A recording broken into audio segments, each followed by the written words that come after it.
Good evening.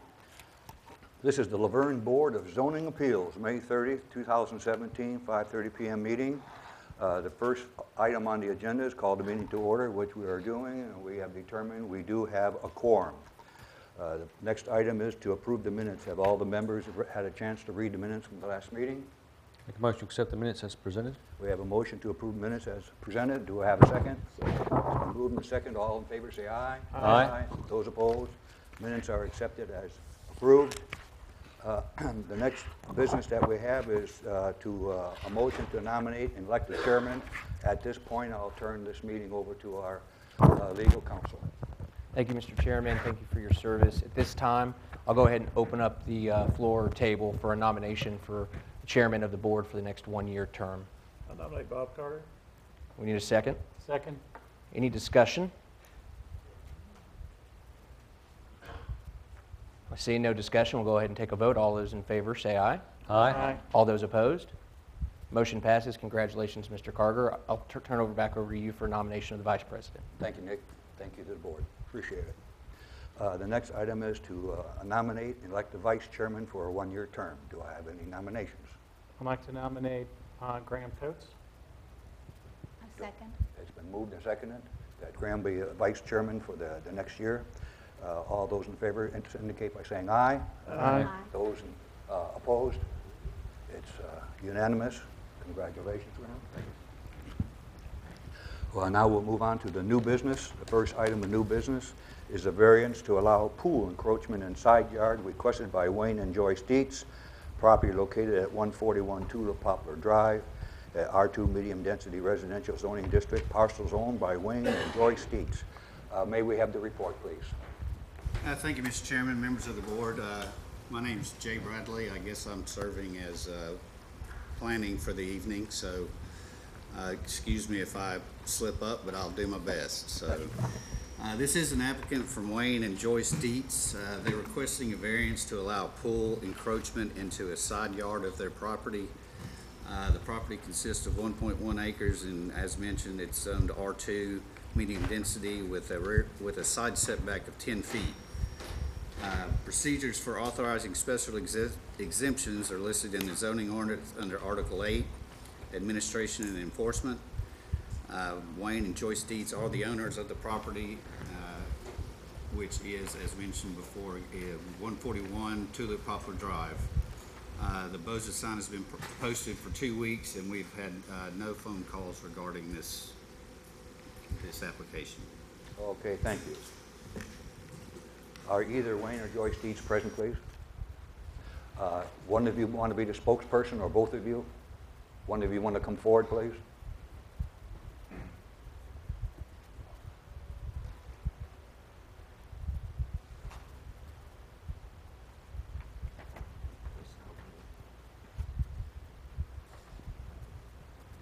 I'm Wayne Dietz. Would you raise your right hand, please?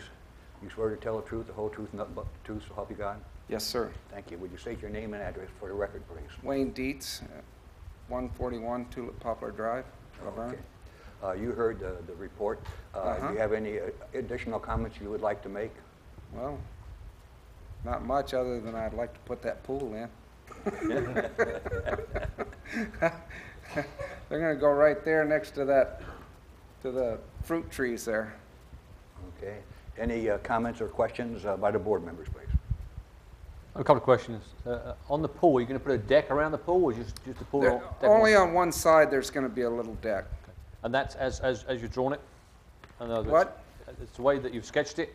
Is that the pool's there, is the deck, is that where you've marked on your little sketch? Yeah. Yeah? I think so. Well, what size is that going to be? I can't quite read what it says there. What size is the deck going to be, roughly? It'll probably be about 10 by 15, something like that. There's a big tree right there. The deck will be on the street side, and then the pool, and then the house. Okay. But the deck is kind of underneath a big tree right there. Joe, you flip back to the overhead, please.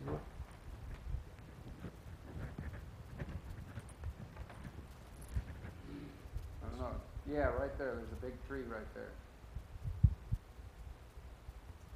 And then there's already a fence going around it now.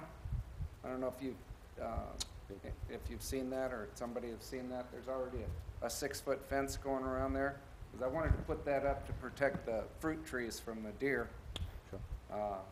And then we thought that would be a good place for a pool, since I haven't got a whole lot of room in the backyard. Sir, could you point out to me on the screen what you consider to be your backyard, since it is a corner lot? Yeah, he's doing it right there. Yeah. Okay, thank you.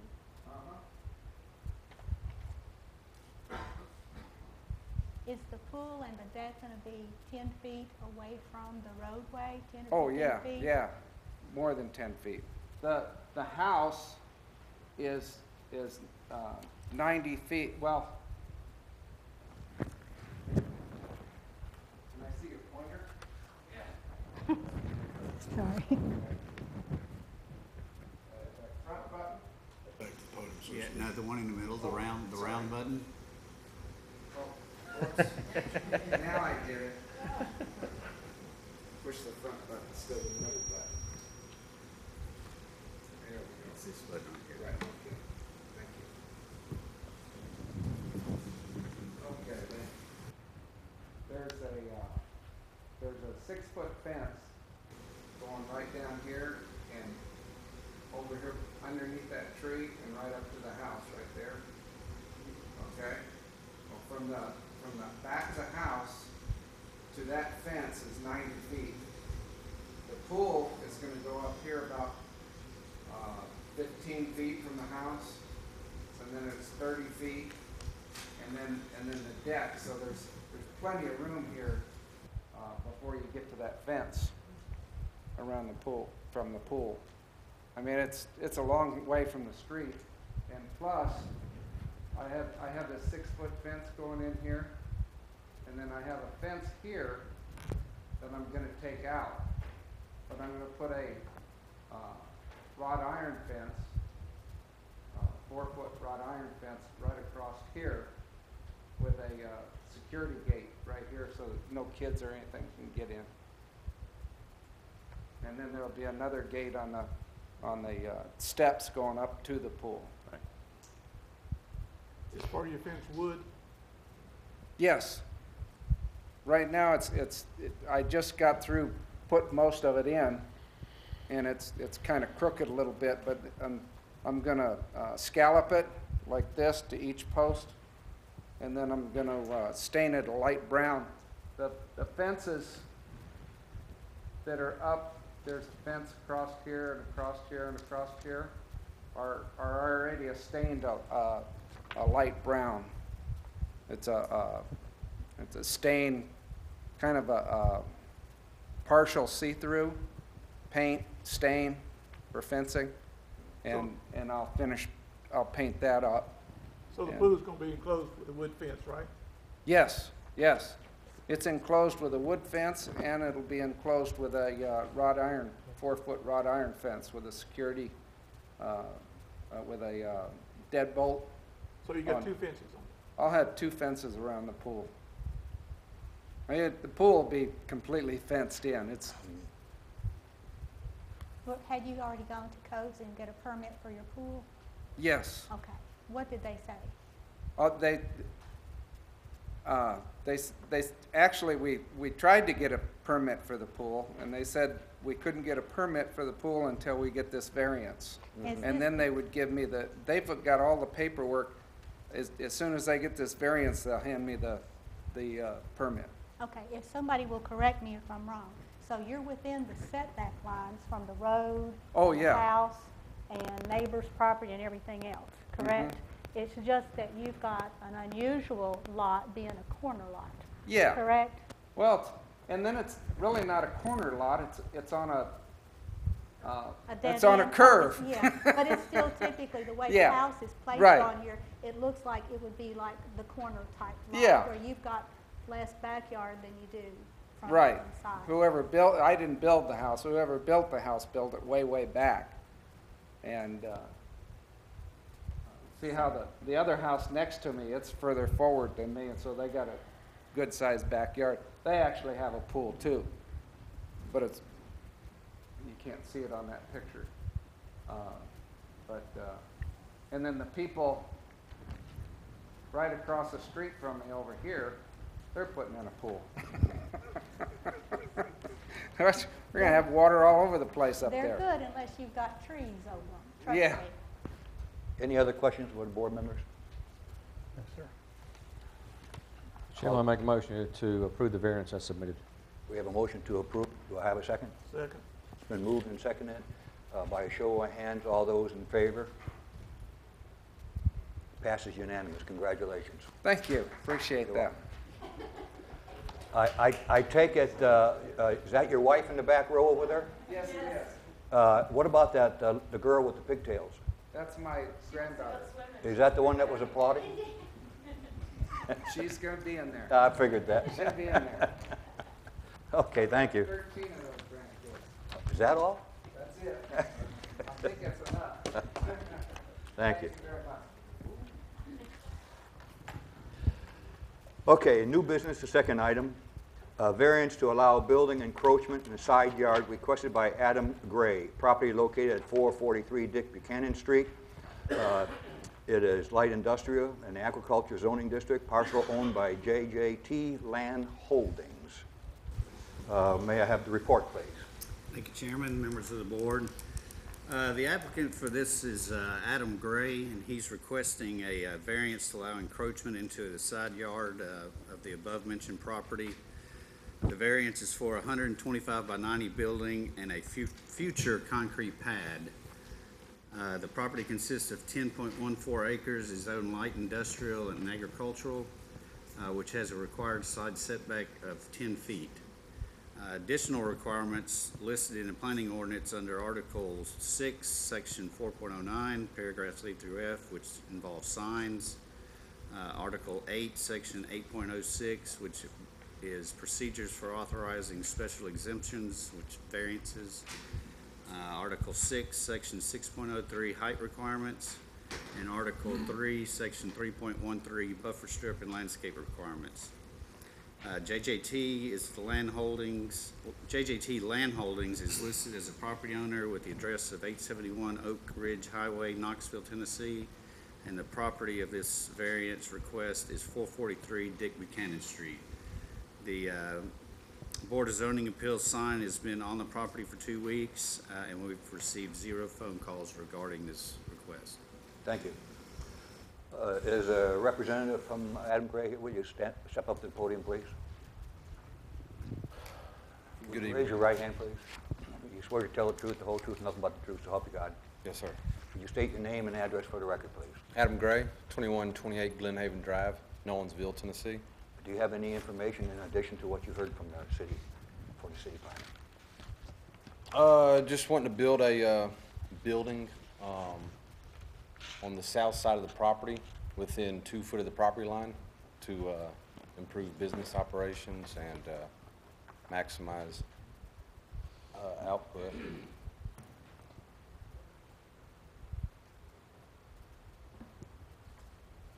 Any board members have any questions, inquiries? There's the sketch of the existing building, and the square area closest to the building is a proposed 11,250 foot building. The area just to the left of that on the exhibit is a future concrete pad.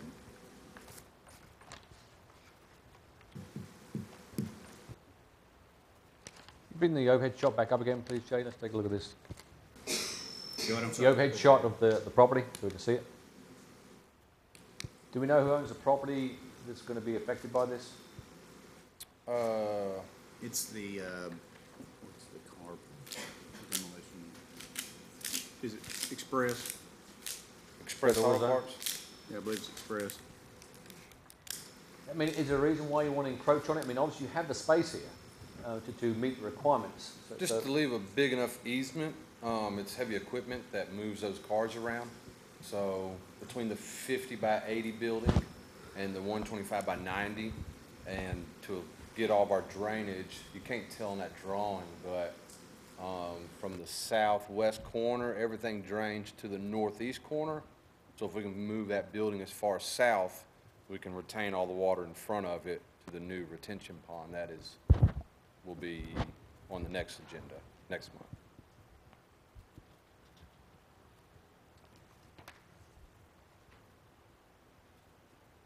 How much of a setback are you asking?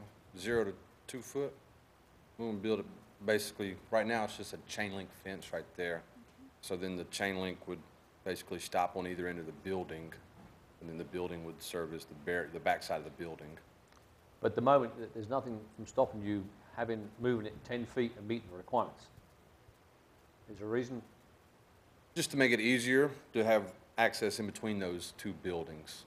You know, just dealing with an old building and then trying to add on to it to meet the new fire code and not have to worry about bringing all the other current buildings up to code. That's why the buildings are separated and pushed further back. And then if we do build it 10 foot off the property line, then that 10 foot is almost unusable space after that. Could you reduce the building by 10 feet, the size of the building? The people that own it have designed that size, that building, to. They could modify it by 10 feet? It's possible. I mean, we just applied for the variance to see if we can get approval, so. That way it would fit in there and it wouldn't be right there without a setback. Well, the rest of the board, from my opinion, I mean, with most times that applicants come up here, they have physical reasons of why they can't meet the requirement. This one they can, and in planning ahead, he's also said that he can move it 10 feet and be in with the requirements as required and don't impact the other neighbours, not only now but later in the years. So I'm somewhat against approving the variance. I agree. So that, Mr. Chairman, I'll make a motion to deny the variance as submitted. I second the motion. Mr. Coates, if you could, just to make sure the record's clear as to the reasons for denial. I know you kind of just went through it, but just to make sure it's clear. Yeah, the reason, I mean, that they have the ability to meet the requirements of the city code and ordinances. I second it for the same reason that you have the ability to move it or modify the building. Okay, before we take the vote on that, I want to know if there's any other questions by board members. Any other questions or inquiries? Yes. Okay, we'll go ahead and proceed with the vote on here. If you vote to deny the petition, you'll be voting aye, okay? And we will have a voice vote on it. And we'll start over here. Aye. Aye. Aye. Unanimous that it is disapproved for the reasons that Mr. Coates has designated. Thank Do you you. understand Yes, thoroughly sir. the reasons why? Yes, sir. Okay, thank you. Thank you.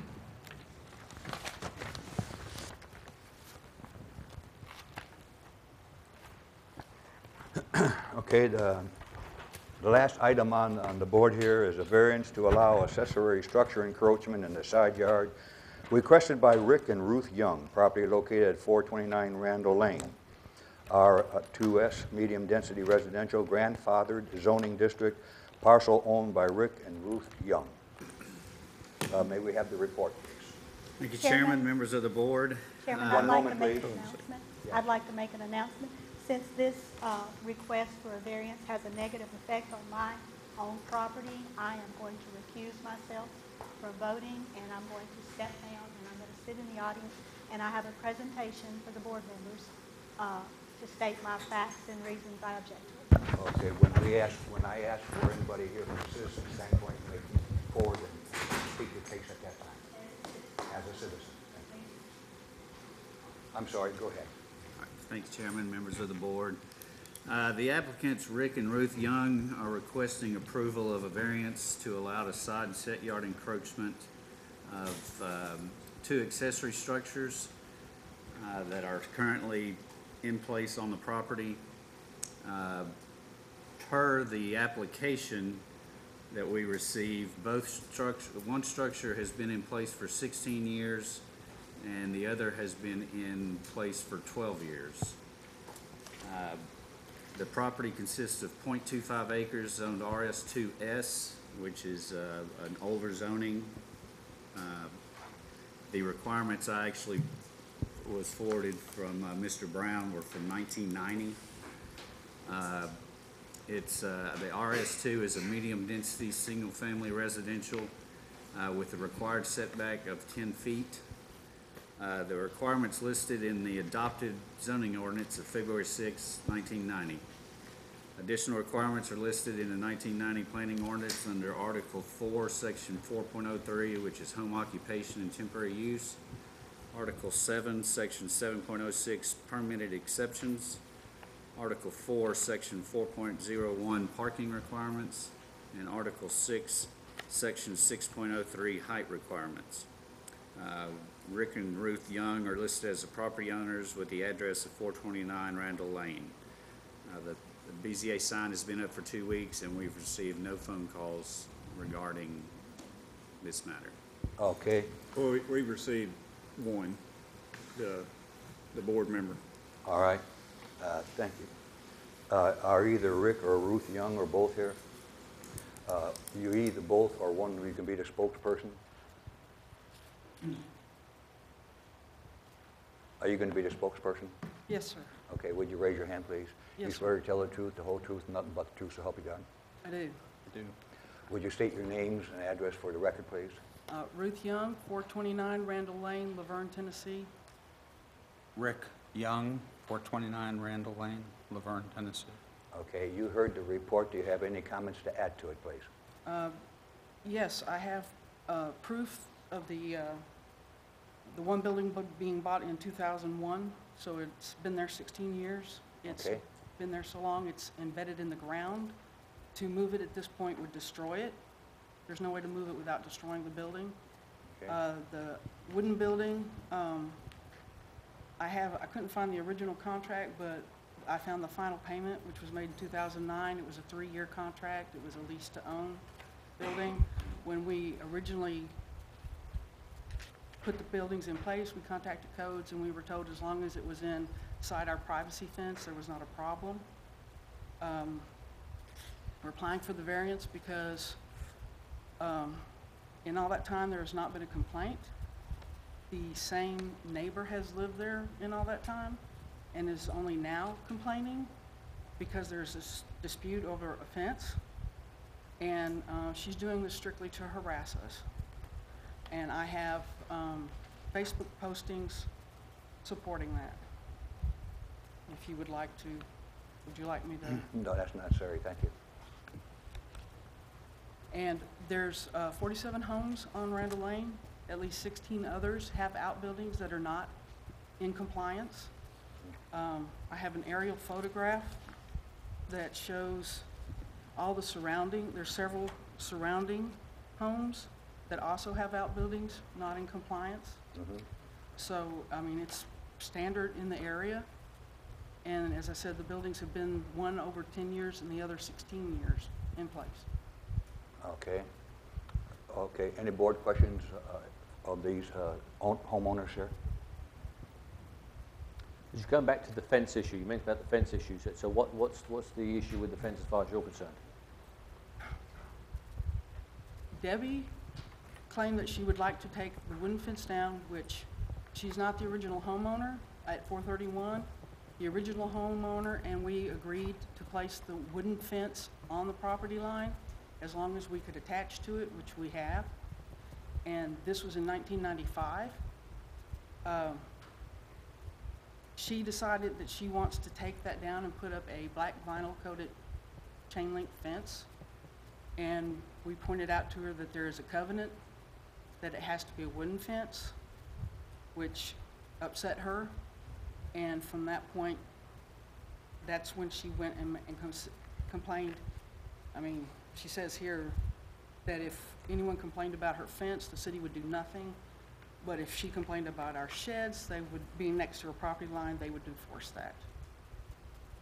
But the fence does belong to her, Yes. or that property.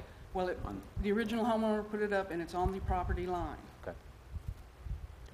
and the buildings are away from the fence. You can access the fence, and there's the vegetation we've cleared. There's no vegetation between the buildings and the fence.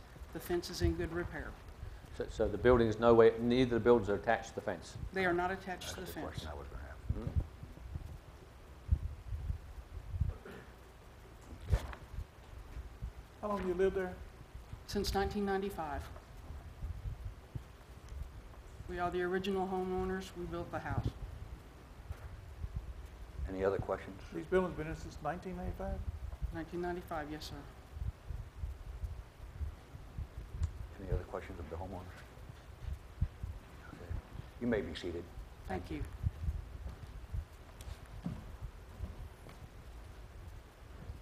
Would you take the stand, please?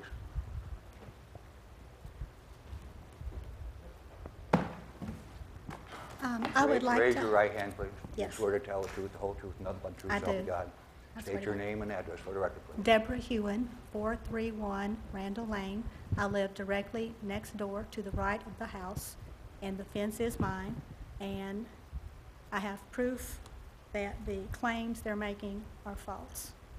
And I would like to hand out the pictures and proof and documentation from Rutherford County and the city stating why this should not be granted. May I hand these out? You may. Thank you.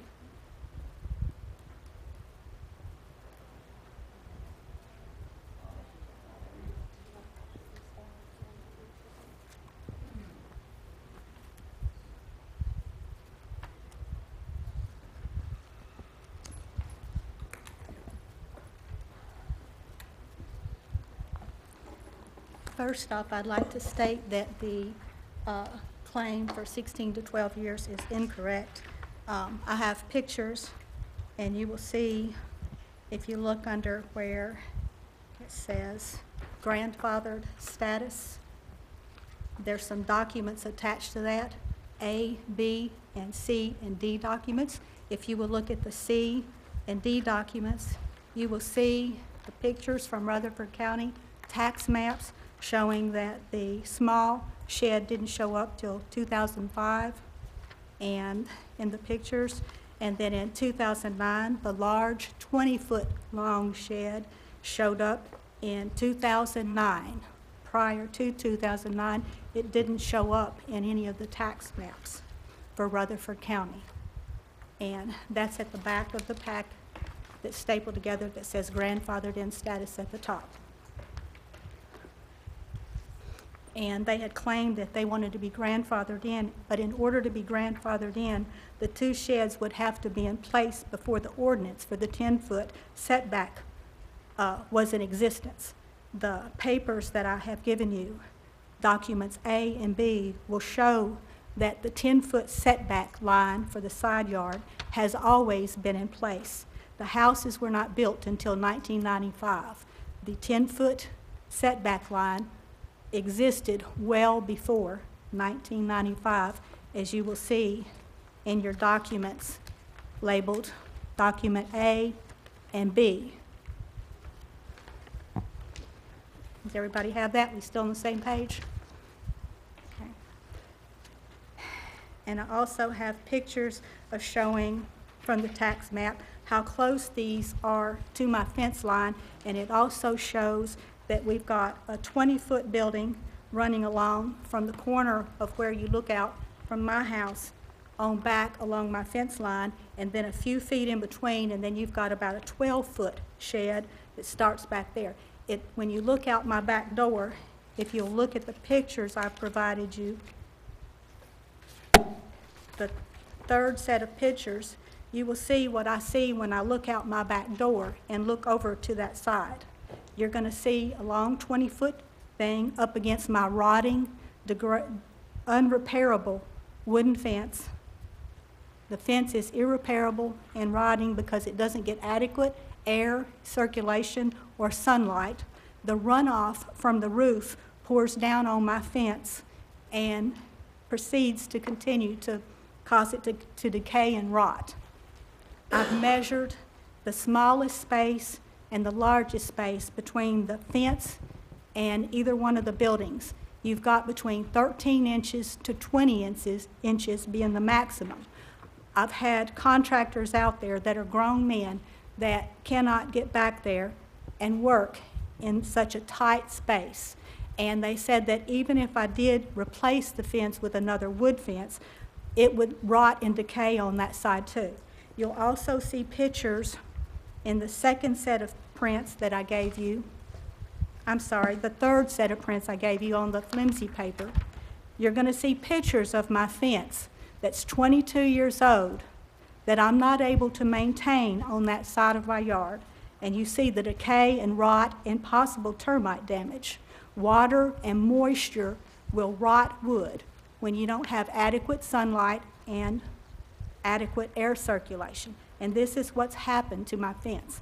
I tried to make a solution for both of us, and that would be to take down the rotten fence on that side and instead run a vinyl-coated black chain-link fence along that side.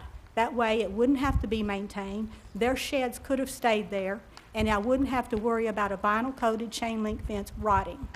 But they were not open to that. They were going to block me.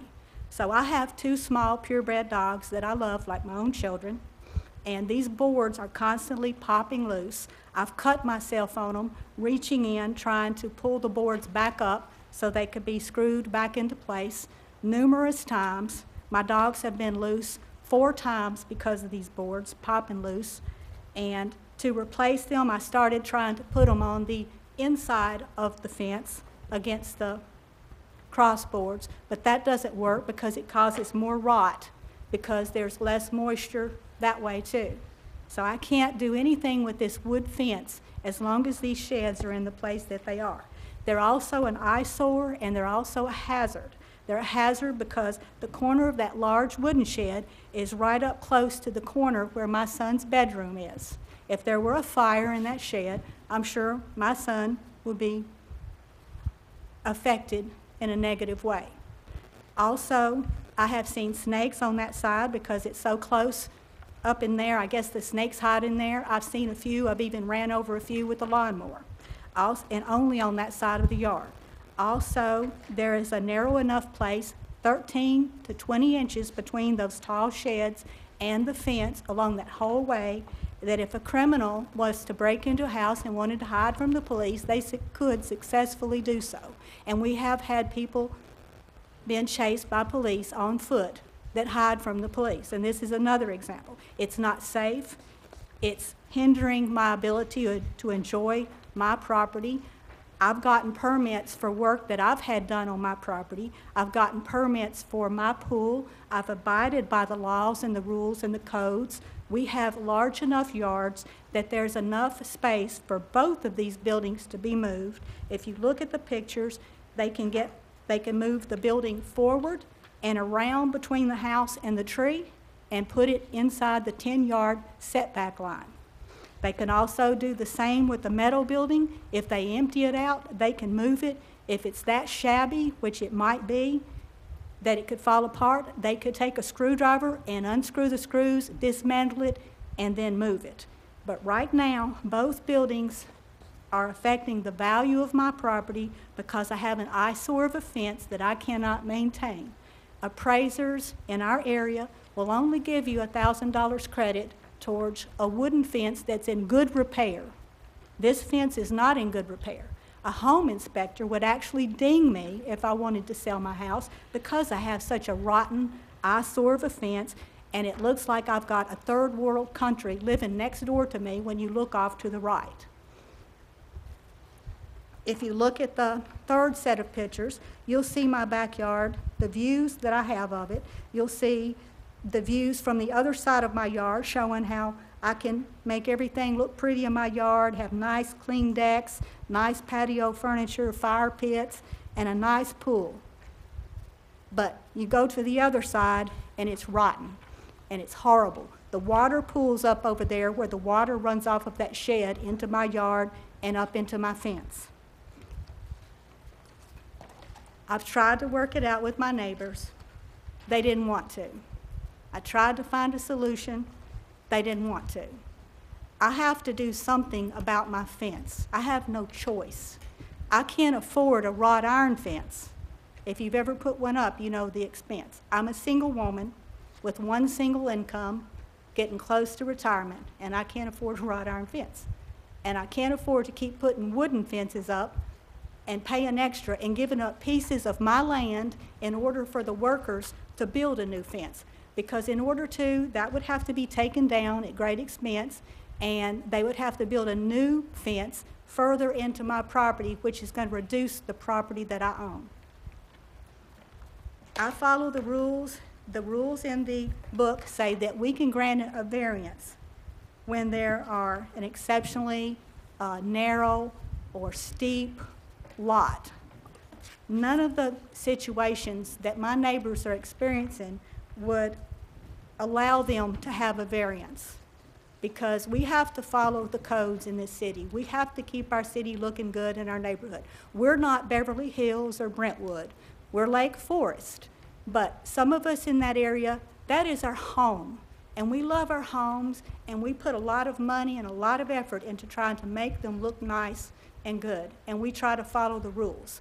And I know there's other sheds that are on our street that are up against other people's property, but they're not up against mine. The only ones that are up against mine, there's about a 20-foot one and a 12-foot one, right up against mine, to where I can't maintain my fence. So I always have to have an eyesore. And I'm just asking you, and I've included in your package, if you didn't bring your book with you, the reasons why we can grant a variance for the side yard. This is not an unusual shaped yard, not a steep one, not a narrow one. There's plenty of room. I went out there and I looked and I took pictures. Both buildings can be moved to where they're within the guidelines. There's no reason for them not to. And I've been there since 2000. I bought the house. It had been vacant for almost 2 years when I bought it. And I took it from what it was, which was bad, and I fixed it up into a show house inside, and been working on making it a show house outside. And I take pride in it, and all my other neighbors are good with me on whatever I do, because they know as a realtor, I'm only going to do things to the house to improve the property values in our area. And I'm just asking for the board members to consider this as you would anything else, and only grant variances for when they meet the strict application of requirements. And this one does not. And if you have any questions, I'm ready to hush and answer. Thank you. Any questions of the board members? I have one just for clarification. So you offered to put up the fence, take down the wood fence and put up this vinyl? Yes. And they didn't want to do that? No, because in the old covenants of the deed restrictions that the city does not enforce, has never enforced, neither do the boards, it says that they should be wood fences. And other people do have vinyl, but just because other people don't have them doesn't make it right either, just like the other sheds doesn't make it right.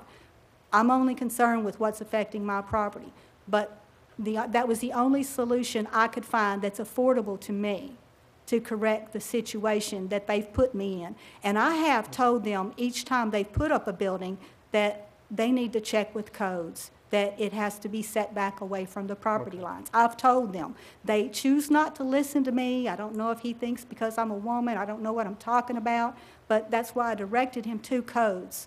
And it was ignored. I beg your pardon? Well, the question is, she offered to put it up, and the homeowner said no. Can we ask the homeowners why they don't want to put it up? They had already stated because No, it was the covenants. Okay, sorry. What about the grandfather clause? Just a couple of questions first. Let me just Okay. explain this. Okay. So when you purchased the house, Ms. Hoogan, the one shed was there, and No, sir. So neither shed were there when you purchased your home. That's correct. I purchased my home in 2000.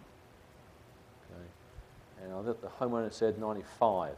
Okay, wait a minute. The one metal shed was there up towards the front of the property, closer to their house. But they have since moved it, and I think they moved it in, I think it's in our papers, in 2000, let me see, let me put it. Oh, here we go, sorry. they moved that small metal shed that's about 12 foot long, they moved it around to the back part of the fence on my side. They moved that around in 2005. And that's also, if you look at the document dated 2005, it shows the small shed back there. That's when they moved it back there, where it is now. And then shortly after that, a few years later, they brought in the large shed. And that shows up in our tax record pictures. It shows up, starts showing up, when you flip through the tax records, it starts showing up in 2009. And both times I lived in my house, and both times I told them they're not supposed to put it that close to my property line. They even tried to claim that my fence was their fence, but I know my fence is mine because it's different than theirs.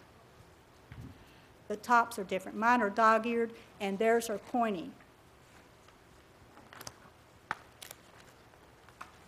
And I've looked up grandfather status as far as breaking codes and being grandfathered in as far as codes with sheds. In order to do that, there had to be, when they put either one of the sheds up, there had to be no codes or ordinance in existence at the time they put their sheds up. There's proof in here, and I got it from the city, showing that there was indeed codes in effect. You'll see on document B, in 1994, we still had the 10-foot setbacks. And also in 1990, which would be document A, sorry, we had codes in force for a 10-foot setback. And I got those documents directly from the city this morning. And it does show we've always had that 10-foot setback line. These houses were built in 1995. These setback lines existed as far back as 1987, 1990, and 2000, sorry. I'm missing one of the pages. But these have been in effect every year that they've been there. So every year that they've put something up, codes were in effect for the 10-foot setback. They just chose to ignore it. And just because everybody else does it, and not everybody does, it doesn't mean it's right. And just because everybody else does it, doesn't mean it's next to my yard affecting me, because they have the only two buildings that are affecting me, making my home look like it's in the projects when you look off to that side of the yard. So I think we should get the homeowners back up just to discuss this a little bit. Let's just, let's get the other side of the story too, because Okay. we've heard one side, let's hear the other side as well. You want to be seated for a moment, please?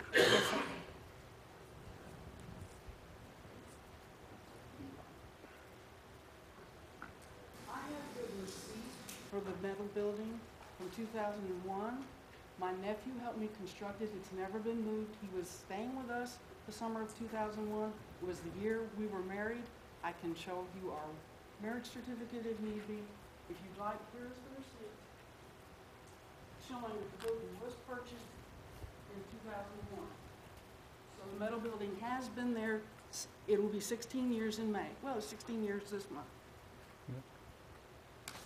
So what's your objection to the different fence? I just want to try to work out everyone's opinions here. We've got a lot going on, just trying to gather all the information that we need to When look we at. bought the home, we were told there was a covenant that all the fences had to be wood, and there is a covenant, and that was one of the reasons we bought in that area. 90% of the neighborhood that has a fence, it is a wood fence. There might be a handful of chain link fences. Is a chain link fence permissible if you have a pool in your backyard? Is that Within codes. within codes as a deterrent for any accidents with the pool? She stated that she had a pool permit. We requested the information, and Mr. Randolph could not find where there was a permit for the pool.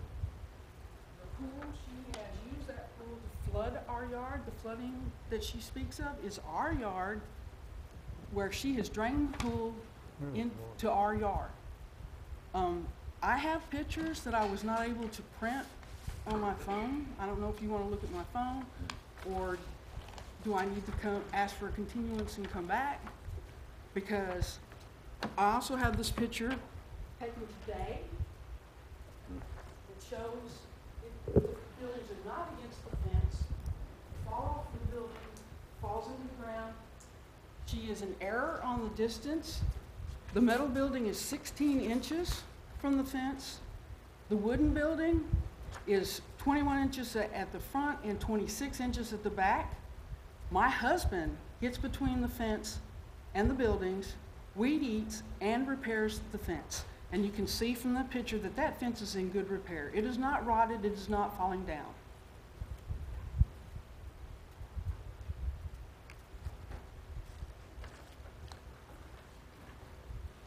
So on both sheds though, there's no, the water runoff does run off towards the fence. It Runs the other way. It runs Property slopes the property from the slopes. fence to She the is- buildings. So when it drips on the floor, does it run towards your property or to the neighbor's Our property? property. Our It is on, property. it falls on our property. The ground, Randall Lane, is a dead end with a cul-de-sac.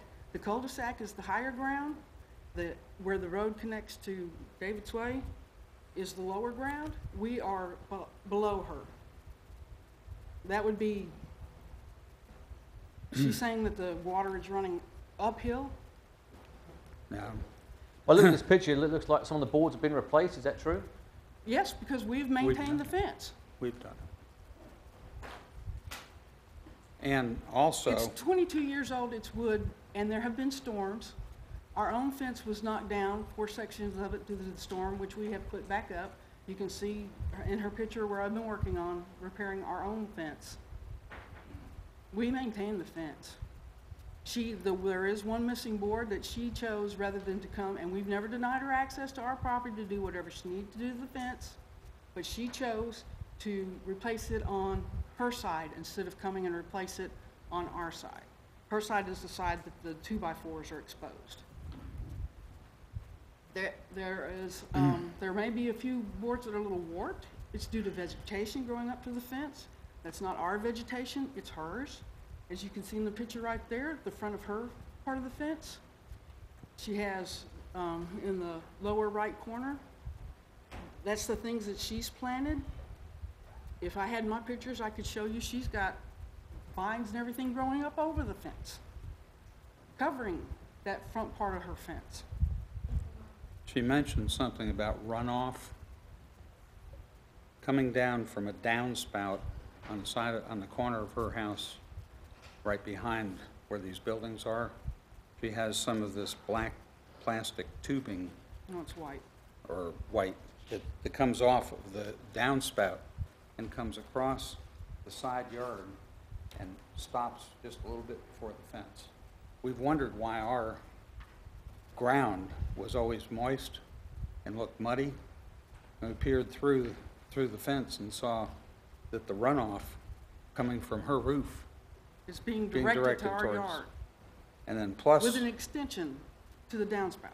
yeah, plus every time she drains the pool, it floods our yard. The neighbors on the other side of her, I have a picture that can show that they have debris piled against her fence on that side. As well as a fence that's right up against. And then they have an outbuilding front that's line. on the side, and she's not complaining about that or how that neighbor is detracting from her house. This sounds like, to me, it's more of a neighborhood problem than it is a technical issue. And the Board of Zoning Appeals is just that, zoning appeals, and we should not be getting into personalities involved.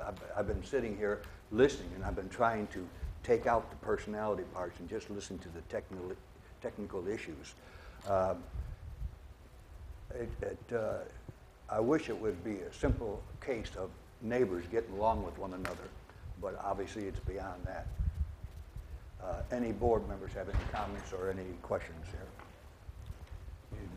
Let's go back to the fence. Obviously, the issue is the fence. Now, obviously, the sheds are there, and they have been there. I understand Ms. Hugan's, saying of when it was zoned and when it was put in, but I think you're right, it's to do with dealing with the fence. The sheds are the sheds. If the fence was replaced and put back with wood as it should be, this wouldn't be an issue. I mean, I would agree maybe the homeowner needs to ensure the water runoff on her side of the fence would be brought to the opposite side, so it's away from the fence. But if you look at, there are so many other houses in the area with the same issue. That we're starting to put on a piece of carpet here, and this could get out of hand very, very quick. So I think what we need to do is to move forward of getting this fence resolved one way or the other, and let them get on with the fence and sort the other issues out amongst themselves. Right. I agree. So would you be willing, and I'm just throwing it out there, would you be willing to put some guttering on that one side where a fence is and run it away from her property fence? Yes, sir. Definitely. That's question number one. Then the question number two on the fence. The dealing is, the covenant shows a wooden fence. She does a swim pool in the back garden, so that has to be recovered as well to make sure it's fenced in correctly and not just chain link fence. But of course, the expense for Ms. Hugan is obviously there as well. Is the fence falling down at the present time? No, sir. No, sir. No, sir. You can see from the picture Absolutely it is not. Look at the picture that's taken yeah, today. okay. I'm just trying to work this out, ladies and gentlemen. Just trying to, we've got an issue, obviously, with it is encroaching. We all can see that it is encroaching. But knowing the age of the house and the phase you're in, there are lots of other people with the same issues. And what I don't want to see is this board having every month the same issue come up that this. That's right. Themselves, And you know. this So, is,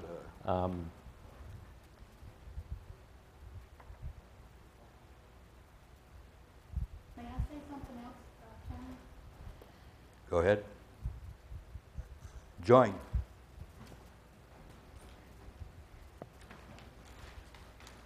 I'd just like you to know that, once again, I'm asking the board to follow the requirements that are in our book and the rules of the Board of Zoning Appeals for the strict and rare exceptions where variances are granted or denied, depending on the property and if it's an exceptionally irregular, narrow, shallow, or steep lot.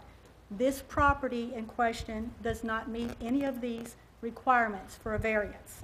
As you can see from the photos and the lot dimensions, the lot does not meet these requirements to get a variance. So I'm asking you, as a citizen, if you vote to approve a variance for them to continue on with these buildings being in illegally placed within the 10-foot thing, I'm asking each of you to state why you vote in favor of the variance for legal reasons.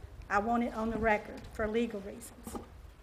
And also, I'm just asking you, I've tried to work it out with them. They've refused. We've had other things that they've not worked out with me on before, and I've just given up. I'm not giving up on this. I'll take it as far as I have to go, because the law is the law. No matter what anybody else is doing, we have a duty, or you guys have a duty as the Board of Zoning, to follow the guidelines in our book. And this request does not meet the guidelines. It's not a corner lot. It's not an exceptionally odd lot. There's nothing preventing them from moving the buildings and following the law. All I'm asking you to do is enforce the law. I understand that. It's a double-edged sword. If this board voted to deny the variance, if they did, and you took the fence down, you'd still be required to have a swimming pool to put a fence back up again. I agree, and I've got a copy, and I keep copies of everything I get from the city, because as the turnover of city administration happens, things get lost. That's why I've got my permit for my pool in a folder named Pool File, and I can bring it to you tomorrow or tonight, but I have that permit. I got the permit. I'm within the guidelines of everything I'm supposed to do. And yes, periodically we do have to let a little water out of the pool every few years. And yes, it does drain off to that side. But the problem is, and yes, I do have extenders for my gutters because it's best to keep water away from the foundation of your home. And I've tried to be a good homeowner and a good neighbor. and I try to not interfere with other people, and I try to mention when somebody's doing something wrong. I'm not an enforcer. I can't enforce it. And, you know, but when I find out that I can't, and I get contractors out to my house to tell me why they can't give me a normal price and why they can't put another wood fence up there because of these buildings. And if I'm going to do something, it's going to be a lot more expensive. Yeah, I get a little upset when I find out my neighbor does something illegal that's going to cost me money. Understand, two items. One is you say you have a pool permit, the city says you do not. The issue we're running with this board is it's a no-win situation. If we deny the variance, the fence has to be fixed. The other homeowner has to then put in a wooden fence up because she has a pool. I can fix the fence once it's gone. If we approve the variance, and obviously we're going against our rules and regulations, but the fence has to be fixed one way or the other. I mean, it's a no-win situation. If we deny the variance, then it's going to go back to the homeowners to sort out their own litigation of what they're going to have to do with it. May I say something else? Absolutely. Okay, the wooden building, as you can see in that photo, there are trees. We can't move the building without destroying either the trees, the building, or our home. And that would be highly expensive. If you look at the pictures, you can see the building. Excuse me. Let me just say one thing here, too. You know, we have to have policy and procedures and rules and regulations. The world would be in anarchy without them. However, there comes a moment when we have to use other things too. For example, in here, it tells us that these are the rules and regulations, but there are times when we have to use something what is best for the community. And it seems to me, yes, there are other houses down there that have done the same things. There are other situations that have come before this board during the years that I have been on this board that we have done things also because it's for the betterment of the community. And here I think we're facing that too. I think that the two homeowners need to get together and talk some of this out. But personally, I'm only one vote. I would be, my opinion is to approve the petition. Because I just think, and that's just how I'm going to face it. And the other members of the board can vote the way they want. But that's how I see it. I just ask that everybody state the reason that they're voting for legal purposes, and also to let you know that if you approve this variance that does not meet the exceptions for a variance, that you're opening a Pandora box for a slippery slope. And we should have approved everybody that comes before us that needs a setback. That is your opinion, and after this board makes their decision, you can take whatever action that you want. And I'm not saying that you need to take any action or whatever, but listening to both sides of the thing, obviously there's a personality dispute going on here. And I also take into consideration that the people, you have lived there a long time. And I don't know what brought this up at this time, but I think this is something that could have been decided before even coming to this board. I agree, That's but my they didn't want to opinion. work things out. That is not true. She did not try to work out with us. Okay, I'm going to close the session right now. I think there's nothing more to be said here, and I'm going to ask for the board to take a vote. If I could interject, just Mr. Chairman, it may be wise, just as a reminder to whatever the decision is made, that the documents that are presented by both the applicant and Debbie should be made part of the record.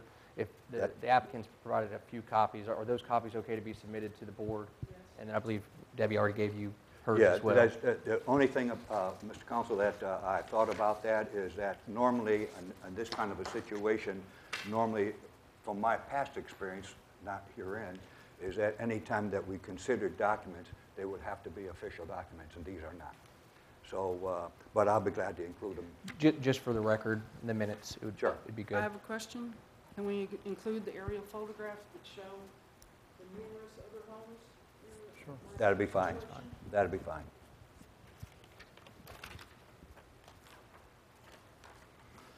And since we're asking it to be a document. May I include where she's made the bail threat? Mr. Chairman, I believe that's already in your packet. There are a few. Yes, It they is. are. We don't need that. We don't need that. There's a second threat after the one in the packet. Those are not threats. Those are facts. Where she wanted to harass us for 10 hours playing a song. Okay, that's the end of it. It's closed now. You all may be seated, please. What we're going to do now, board members, is that I will entertain a motion to approve or disapprove the petition. And if we take a vote, and if it does not pass, I'll entertain a motion to take another vote in a different direction until this is settled. Okay, And any discussion that would be had would be beneficial for the board to do. okay. I'll entertain a motion. Mr. Chairman, what I would like to do is, I would like to defer and get, we have one letter saying that she doesn't have a pool. I would like to see that she indicated that she does have a pool permit. That's number one. And number two, I'd just like to, we've got lots of information and receipts. I'd like to get that all pulled together and as to have a further ponder on this of how we're going to handle this, because I know it's a big decision for the city as well as our citizens, but I'd like to get more information and have some more time to review. That sounds like a logical course. So I'll tell you, unless... And also that, Mr. Chairman, I would also encourage both applicants to sit down and try and work it out. I agree. Nick, I would like to, tell me if I'm wrong here, how about if we defer the decision until the next meeting? We would like to ask the people that have spoken tonight to come back next month at the next meeting and encourage them to discuss this among themselves in the meantime. And actually, I would like to have perhaps a working meeting with the board members before the next meeting. That's going to be difficult for me because I'll be out of town. But Well, the Planning Commission regularly has workshops Right. that are open meetings, so they would have to be an open meeting. Right. We can't have a closed-door session. Right. With that said, it would be open to the public. Regarding this particular matter, it is beneficial that Debbie not be involved in any of the actual meetings at the table. Right. To not have a say in the decision because she is an interested party in the eventual outcome. Right. But if there is a public workshop that's ultimately held, she and the applicant and any other interested citizen would be permitted to be there at that workshop meeting. Okay. You're not required to have a workshop meeting. Right. So if the board is wanting to defer, that's certainly at their option. You should do it by motion and have a second for the reasons that Graham described. And then I'd also remind the board members that due to the interest of Debbie in this decision, you already know not to talk it amongst Yes. yourselves, Right. but also to not speak with Debbie about this matter going forward. Understand. Reverend Nick, can I ask you a question? You can. I'll There try was to. an event that came up where there was who was involved against dealing with the property next to me. And I was given an option at that time that I could not vote, and if I wanted to speak, my option was I would have to resign from the board. I want to know why this is different in this case. Well, I don't know the answer to that question off the top of my head. I can tell you that from my experience, the city's past precedent has been, and what I've seen is that if a board member has a conflict of interest, whether it's indirect or direct, whether it's monetary in value or if they're affected by the decision ultimately and feel like they cannot remain impartial, that the best course of action is for that board member to recuse herself or himself, not necessarily resign from the actual board. The recusal only affects this particular agenda item, and that's why Debbie, I presume, stayed on for the other two as a board member. Thank you. Okay.